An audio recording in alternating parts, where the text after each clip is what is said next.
दोस्तों, हेल्दी रहने के लिए हेल्दी डाइट बहुत जरूरी है।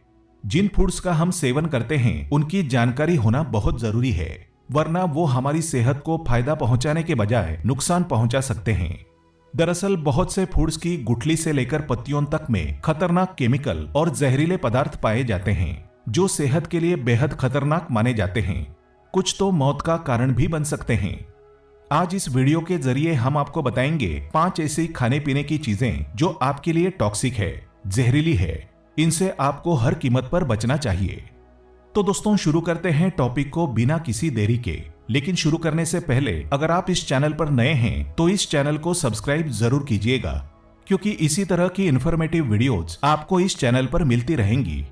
याद रहे, अच्छे स्वास्थ्य से ज्यादा महत्वपूर्ण कुछ भी नहीं है। Health is wealth. दोस्तों, सबसे पहली चीज जो आपके लिए टॉक्सिक है और जिससे आपको बचना चाहिए वो है ग्रीन पोटैटो, यानी कि हरा आलू। दोस्तों, जो हरे आलू होते हैं, अक्सर आपने देखा होगा बहुत सारे आलू तो पूरे ही हरे होते हैं या फिर उनका एक पार्ट हरा होता है। जो पार्ट आलू का हरा हो जाता है दोस्तों, उसके अंदर 2 चीजें पाई जाती है। एक होता है क्लोरोफिल, जो कि एक पिगमेंट होता है, वर्णक कह सकते हैं आप उसको, वो उसको हरा बना देता है। और दूसरी चीज है सोलेनेस। क्लोरोफिल तो एक नॉन हार्मफुल चीज है, उसका कोई नुकसान नहीं है, आराम से आप उसे खा सकते हैं। लेकिन जो सोलेनेस है, बेसिकली ये एक न्यूरोटॉक्सिक होता है, जो कि हमारे लिए जहर का काम करता है। अगर आप सोलेनेस को ज्यादा क्वांटिटी में इंजेस्ट कर लेते हैं तो उसकी वजह से कुछ लक्षण आपके अंदर आ सकते हैं, जैसे कि headache, nausea, vomiting, internal bleeding, paralysis या एक्सट्रीम केसेस में कोमा और डेथ भी हो सकती है। तो अगर आप कोई ऐसा आलू ले रहे हैं खाना पकाने के लिए जो पूरी तरह से हरा है, तो उसको आपको बिल्कुल भी इस्तेमाल नहीं करना चाहिए। उसको फेंक देना चाहिए।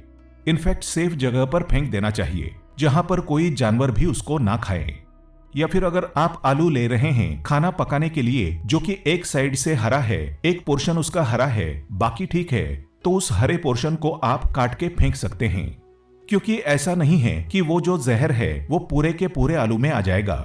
जितना पार्ट उसका ग्रीन होगा, सिर्फ उतने ही पार्ट में वो जहर उसका पाया जाता है। तो ये आपको ध्यान रखना है। कुछ केस स्टडीज भी इसके ऊपर हो चुकी हैं, जिसमें यह पाया गया कि सिर्फ 450 ग्राम फुल्ली ग्रीन पोटैटोज अगर कोई इंसान खा ले तो उससे इतना सोलेनेस मिल जाता है जिससे एक अच्छे खासे एडल्ट की डेथ हो सकती है। तो ग्रीन पोटैटो यानी हरे आलू से आपको हर कीमत पर बचना चाहिए। इसको बिल्कुल भी इस्तेमाल नहीं करना चाहिए। दूसरी चीज जो कि आपके लिए टॉक्सिक हो सकती है वो है नेटमेग, यानी कि जायफल। तो नेटमेग एक ऐसी चीज है जो कि हमारे भारत में बहुत सारी करीज में गर्म मसाले की शक्ल में डाली जाती है। नेटमेग के अंदर एक एक्टिव कंपाउंड होता है जिसको बोलते हैं मायरस्टिसिन। और मायरस्टिसिन जब हमारी बॉडी के अंदर जाके ब्रेकडाउन होता है तो उसकी वजह से एक ऐसा कंपाउंड पैदा करता है जो कि हमारे नर्वस सिस्टम को अफेक्ट करता है। और उसकी वजह से अगर ओवरडोज हो जाए तो हमारे अंदर डिजीनेस, पैल्पिटेशन, चक्कर आना, नोजिया और वोमिटिंग जैसी प्रॉब्लम्स हो सकती हैं। कुछ केसेस में हेलुसिनेशन भी हो सकता है, यानी मरीज जो है बावलापन कुछ उसके दिमाग में आ जाता है, उसको समझ नहीं आता है, ऐसा लगता है इससे हवा में उड़ रहा है, या कुछ अजीब अजीब से ख्याल उसके माइंड में आने लगते हैं, जिसको हेलुसिनेशन बोलते हैं। दोस्तों, नेटमेग टॉक्सिसिटी के कुछ केसेस भी रिपोर्ट हो चुके हैं, जिनमें से 2 केसेस आज हम आपके साथ शेयर कर रहे हैं। पहला केस था जिसमें एक 17 साल की लड़की थी जिसने 50 ग्राम नेटमेग का पाउडर अपने मिल्कशेक में इस्तेमाल कर लिया था। और उसको इस्तेमाल करने के सिर्फ 1 से 1.5 घंटे के अंदर उसके अंदर बहुत सीवियर सिम्टम्स आने शुरू हो गए। उसको हेलुसिनेशन होने लगा, डिजीनेस होने लगी, चक्कर आने लगे, वोमिटिंग और नोजिया उसको होने लगी और बेहोशी की हालत उसके अंदर होने लगी। जब उसको हॉस्पिटल ले जाया गया, उसका इलाज हुआ, तो उसके बाद पता लगा कि ये लक्षण उसके अंदर आए थे, ये नेटमेग की टॉक्सिसिटी के कारण आए थे। एक केस और था जिसके अंदर 37 साल की एक लड़की थी जिसने सिर्फ 10 ग्राम नेटमेग का पाउडर इस्तेमाल किया था और उसके अंदर भी इसी तरह के लक्षण देखे गए। और यही रीजन भी पाया गया कि नेटमेग की ओवरडोज के कारण उसको ये चीजें हो रही है। दोस्तों, नेटमेग की जो टॉक्सिसिटी होती है, इसके लक्षण आपको सिर्फ 1 से 1.5 घंटे के अंदर आने शुरू हो जाते हैं और करीब 10 घंटे तक आपके अंदर रहते हैं। वैसे हमारे भारत में दोस्तों जो हम लोग जायफल इस्तेमाल करते हैं वो करते हैं मसाले की शक्ल में, और इस शक्ल में बहुत ही कम क्वांटिटी इस्तेमाल की जाती है। और वो कहीं ना कहीं डाइल्यूट भी हो जाता है, जिसकी वजह से कोई नुकसान या कोई खतरा हमारे लिए नहीं होता है। लेकिन अगर आप नेटमैग को एज अ मेडिसिन इस्तेमाल करते हैं, क्योंकि बहुत सारी आयुर्वेदिक मेडिसिन में या बहुत से सप्लीमेंट्स में या बहुत से घरेलू नुस्खों में भी नेटमैग का इस्तेमाल किया जाता है, तो ऐसी शक्ल में आपको ज्यादा सतर्क रहने की जरूरत है। आपको इस बात को मेक श्योर करने की जरूरत है कि जो नेटमैग आप ले रहे हैं उसकी ओवरडोज आपके अंदर ना हो जाए। अगर आप नेटमैग का कोई सप्लीमेंट इस्तेमाल करते हैं तो कोशिश करें कि जो रिकमेंडेड डोजेज हैं, जो उस ब्रांड का, उस मैन्युफैक्चरर का रिकमेंडेड डोजेज है, उससे आप ज्यादा ना लें। या फिर अगर आपके डॉक्टर ने आपको कोई नुस्खा बताया है या किसी तरह से आप इसको इस्तेमाल कर रहे हैं, तो कोशिश करिए कि जो रिकमेंडेड डोजेज हैं उसके ऊपर आप इसको ना लें। अगर आप इसको विद इन रिकमेंडेशन लेंगे तो इससे आपका कोई नुकसान नहीं है। लेकिन अगर आप गलती से या जानबूझ के इसको ज्यादा ले लेते हैं तो ये आपके लिए जानलेवा भी हो सकता है। दोस्तों, तीसरी टॉक्सिक चीज जो आपको नहीं खानी चाहिए वो है बिटर आलमंड्स, यानी कि कड़वे बादाम। मार्केट में दो तरह के बादाम मिलते हैं, एक होते हैं स्वीट आलमंड्स और एक होते हैं बिटर आलमंड्स। आमतौर पर जो ग्रोसरी स्टोर्स में मिलते हैं वो स्वीट आलमंड्स ही होते हैं, जो कि पूरी तरह से सेफ होते हैं, कोई नुकसान इनका नहीं होता है। लेकिन कभी कभी इन स्वीट आलमंड्स के साथ साथ बिटर आलमंड्स भी मिक्स कर दिए जाते हैं और बिटर आलमंड्स टॉक्सिक होते हैं। बिटर आलमंड्स के अंदर एक टॉक्सिक सब्सटेंस पाया जाता है जिसको बोलते हैं हाइड्रोजन साइनाइड। और साइनाइड, जैसा कि आप जानते हैं, दुनिया का सबसे खतरनाक पॉइजन होता है। इसकी थोड़ी सी भी क्वांटिटी हमारी मौत के लिए काफी होती है। बिटर आलमंड्स की टॉक्सिसिटी को जांचने के लिए कुछ केस स्टडीज भी हो चुकी हैं, जिनमें ये पता चला कि 6 से लेकर 10 बादाम भी अगर आप खा लें कड़वे, तो वो आपके अंदर सीरियस पॉइजनिंग होने के लिए काफी होते हैं। और अगर इससे ज्यादा आप खा लें, 10 बादाम खा लें, 25-30 बादाम अगर आप खा लें, तो इससे आपको इतनी ज्यादा टॉक्सिसिटी हो जाती है कि इससे डेथ भी हो सकती है। और अगर आप कोई बच्चे हैं, आपकी वेट कम है, आप अंडरवेट है, दुबले पतले हैं, तो उस केस में आपके लिए खतरा और भी ज्यादा बढ़ जाता है, क्योंकि ऐसे केसेस में कम क्वांटिटी भी काफी ज्यादा टॉक्सिक आपके लिए हो सकती है। इसलिए आपको हमेशा कोशिश करनी चाहिए कि अगर थोड़ा सा भी बादाम कड़वा है तो उसको आपको नहीं खाना है। और हमेशा अच्छी क्वालिटी का, अच्छे ब्रांड का और अच्छे स्टोर से स्वीट आलमंड्स लेने हैं, जिनमें कड़वे बादामों की मिलावट ना हो। चौथी टॉक्सिक चीज जो आपको इस्तेमाल नहीं करनी चाहिए वो है under cooked red kidney beans, यानी ऐसी राजमा जो कि पूरी तरह से पकी नहीं हो। राजमा के अंदर लैक्टिन होता है दोस्तों, और लैक्टिन अकॉर्डिंग टू FDA एक टॉक्सिक सब्सटेंस है जो कि हमारे अंदर बहुत सारे अलग अलग तरह के टॉक्सिक लक्षण पैदा कर सकता है, जिनमें से कि बहुत ही कॉमन है एब्डोमिनल पेन, नोजिया, वॉमिटिंग और एक्सट्रीम केसेस में डेथ। दोस्तों, लैक्टिन जो कि राजमा के अंदर पाया जाता है, ये पकने के बाद पूरी तरह से खत्म हो जाता है। तो आमतौर पर जो हम राजमा को पकाते हैं तेज आंच पे, तो उसकी वजह से ये लैक्टिन खत्म हो जाता है और हमें कोई नुकसान नहीं होता है। लेकिन अगर किसी कारण से राजमा पूरी तरह से नहीं पक पा रही है या कच्ची ही है, उसे खा लेते हैं, तो उसकी वजह से बहुत सारे सीरियस साइड इफेक्ट्स हमारे अंदर देखे जा सकते हैं। कुछ केस स्टडीज हो चुकी हैं राजमा के ऊपर, जिसमें पाया गया है कि सिर्फ 5 से 6 दाने कच्ची राजमा के खाने से आपके अंदर बहुत ज्यादा सीरियस साइड इफेक्ट्स हो सकते हैं, बहुत ज्यादा सीरियस टॉक्सिसिटी हो सकती है।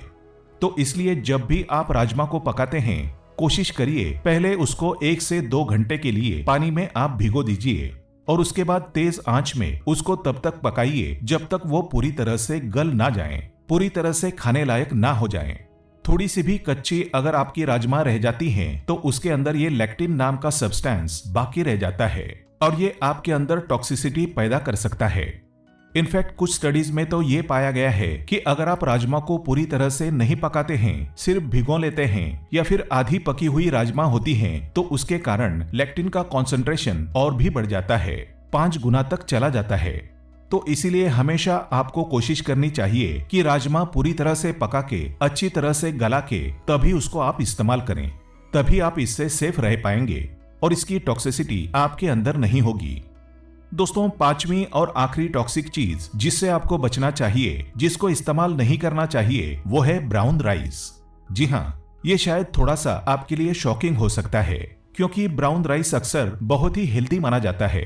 और माना जाता है कि ये काफी ज्यादा अच्छी चीज है और आपको रेगुलरली इस्तेमाल भी करना चाहिए। बेशक ब्राउन राइस दोस्तों आपके लिए बहुत ज्यादा हेल्दी होता है और सेफ भी होता है, लेकिन अगर आप इसको गलत तरीके से इस्तेमाल करते हैं तो ये आपके लिए जानलेवा हो सकता है। अब कैसे ये आपके लिए टॉक्सिक होता है वो समझ लेते हैं। देखिए, जितने भी राइस होते हैं इनके अंदर आर्सेनिक कॉन्सेंट्रेशन काफी ज्यादा पाया जाता है। आर्सेनिक एक बहुत ही टॉक्सिक सब्सटेंस होता है जो कि डेडली हो सकता है और हमारे लिए कार्सिनोजेनिक होता है, यानी हमारी बॉडी के अंदर जाके ये कैंसर पैदा करने का काम करता है। अब ये आर्सेनिक जो है चावल के अंदर आता कहां से है? देखिए, जितनी भी खेती होती है चावल की, उस खेती के दौरान क्या होता है कि चावल के अंदर बहुत सारे फर्टिलाइजर्स डाले जाते हैं, बहुत सारे पेस्टिसाइड्स डाले जाते हैं और अलग अलग तरह की दवाइयां डाली जाती हैं और इन सभी दवाइयों के अंदर आर्सेनिक काफी ज्यादा मात्रा में होता है। और चावल के अंदर एक खासियत होती है कि ये आर्सेनिक को सॉइल के अंदर से ज्यादा एब्जॉर्ब करता है, क्योंकि वैसे तो ये जितने भी पेस्टिसाइड्स हैं वो सभी चीजों में डलते हैं, सभी अनाजों में डलते हैं, लेकिन क्योंकि चावल के अंदर कैपेसिटी ज्यादा होती है इसको एब्जॉर्ब करने की, तो इसी कारण से चावल के अंदर आर्सेनिक का कॉन्सेंट्रेशन जो है वो बढ़ जाता है। अब क्या होता है कि जब हम चावल को इस्तेमाल करते हैं तो ये आर्सेनिक धीरे धीरे हमारी बॉडी के अंदर एक्यूमुलेट होना शुरू हो जाता है। आर्सेनिक के अंदर एक खासियत होती है कि अगर आप इसको थोड़ी थोड़ी क्वांटिटी में भी लेते रहेंगे तो ये हमारी बॉडी के अंदर जाके एक्यूमुलेट होता रहता है, जमा होता रहता है और धीरे धीरे over the period of time जब इसका कॉन्सेंट्रेशन बढ़ता है तो तब ये हमारे अंदर टॉक्सिसिटी पैदा करता है या कैंसर पैदा करने का कारण बनता है। अब अगर हम कंपेयर करें ब्राउन राइस को और व्हाइट राइस को दोस्तों, तो ब्राउन राइस के अंदर जो आर्सेनिक का कॉन्सेंट्रेशन होता है वो व्हाइट राइस के मुकाबले ज्यादा होता है, क्योंकि जो व्हाइट राइस होता है ये प्रोसेस्ड होता है और प्रोसेसिंग के दौरान जो आर्सेनिक का कॉन्सेंट्रेशन है वो उसमें से कम हो जाता है। अब आप ये सवाल पूछेंगे कि अगर आपको चावल इस्तेमाल करने हैं तो उसको सेफली आप कैसे इस्तेमाल कर सकते हैं? तो बहुत ही आसान है दोस्तों। अगर आप चावल को सेफली इस्तेमाल करना चाहते हैं तो सबसे पहली चीज आपको करनी है वो ये कि आपको साफ पीने के पानी से, मतलब ऐसा पानी जो बिल्कुल पूरी तरह से प्योर है, उस पानी से आपको चावल को कम से कम 4-5 बार, 8-10 बार, जितनी बार भी आप धो सकें, उसको अच्छी तरह से आप कुचल कुचल के, मसल के और अच्छी तरह से धो लीजिए। इस धोने से क्या होता है कि जो आर्सेनिक है वो वाटर के साथ फ्लश आउट हो जाता है। दूसरी चीज जो आपको करनी है वो ये है कि चावल पकाने से पहले आपको करीब करीब आधा या 1 घंटा चावल को पानी में भिगोकर रखना है और भिगोने के बाद जो उसका पानी होता है उसको पकाने से पहले आपको चेंज कर देना है। तो इससे भी जो आर्सेनिक है वो काफी ज्यादा कम हो जाता है चावल के अंदर। बस ये 2 ऐसी प्रिकॉशंस हैं जो अगर आप रेगुलरली ले लें, और आमतौर पर हमारे भारत में जो खाना बनाने का तरीका है उसमें ये चीजें शायद फॉलो भी होती हैं, तो इसको अगर आप रेगुलरली फॉलो करेंगे तो उससे आपको वो जो आर्सेनिक की टॉक्सिसिटी होने का खतरा है वो काफी ज्यादा कम हो जाता है और आप चावल को बिना किसी परेशानी के इस्तेमाल कर सकते हैं। उम्मीद है कि इस वीडियो से आपको सही जानकारी मिली होगी जो शायद ही किसी दूसरे चैनल पर मिले। अगर वीडियो अच्छा लगे तो अपने दोस्तों के साथ इस वीडियो को जरूर शेयर करें, क्योंकि हम देते रहेंगे ऐसी जानकारियां जो आपकी कई सारी प्रॉब्लम्स को ठीक कर सकती हैं। तो कमेंट करके जरूर बताइए ये वीडियो आपको कैसा लगा। फिर मिलेंगे इसी तरह के इंटरेस्टिंग और इंफॉर्मेटिव वीडियोस के साथ। तब तक के लिए स्वस्थ रहें, मस्त रहें, तंदुरुस्त रहें। Thanks for watching.